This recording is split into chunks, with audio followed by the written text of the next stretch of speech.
Ryan, saan unang na-monitor yung mga barko ng China at hanggang ngayon ba ay nasa loob pa rin sila ng EEZ natin, yung mga barkong yan?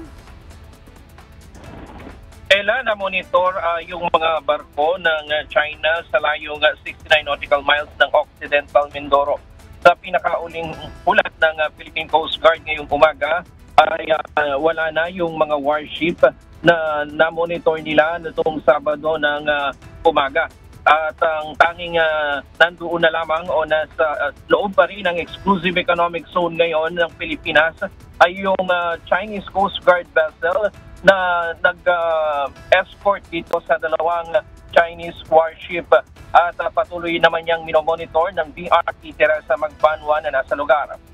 Alas 11 ng umaga nitong Sabado, July 12, isang barko ng People's Liberation Army Navy ang namataan sa layong 69.31 nautical miles mula sa Cabra Island, Occidental Mindoro. Mayroong kasama itong isa pang Chinese Coast Guard vessel na ang warship na may bow number na 793. Agad pinadala ng TCG ang BRP Teresa Magbanwa ang siyang nagsagawa ng Maritime Law Enforcement Patrol sa lugar.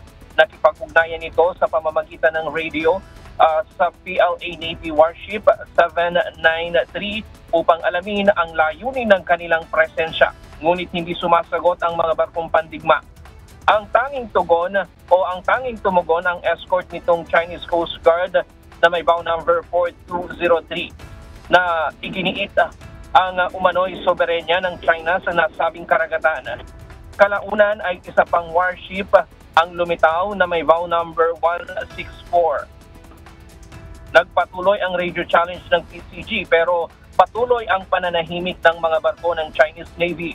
Nagpalipad din ang helicopter mula sa flight deck ng PLA Navy Warship 164, indikasyon na ng aktibong military exercise ng barko. Binigyang diin ng PCG na ang lugar ay bahagi ng Philippine Exclusive Economic Zone at ang anumang uri ng military patrols at law enforcement operations ng dayuhang bansa ay walang pahintulot mula sa Pilipinas.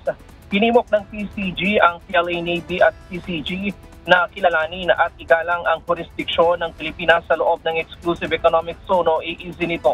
Nanindigan ng Philippine Coast Guard na ipagpatuloy ang presensya at pagbabantay sa lugar alinsunod sa United Nations Convention on the Law of the Sea 2016 Arbitral Award at ang Philippine Maritime Zones Act. Samantala, ngayong umaga ay inilabas ng Philippine Coast Guard ang report damage assessment doon sa sumadsad na Chinese Maritime Militia vessel sa Reef 1 ng Pag-asa Island noong June 17.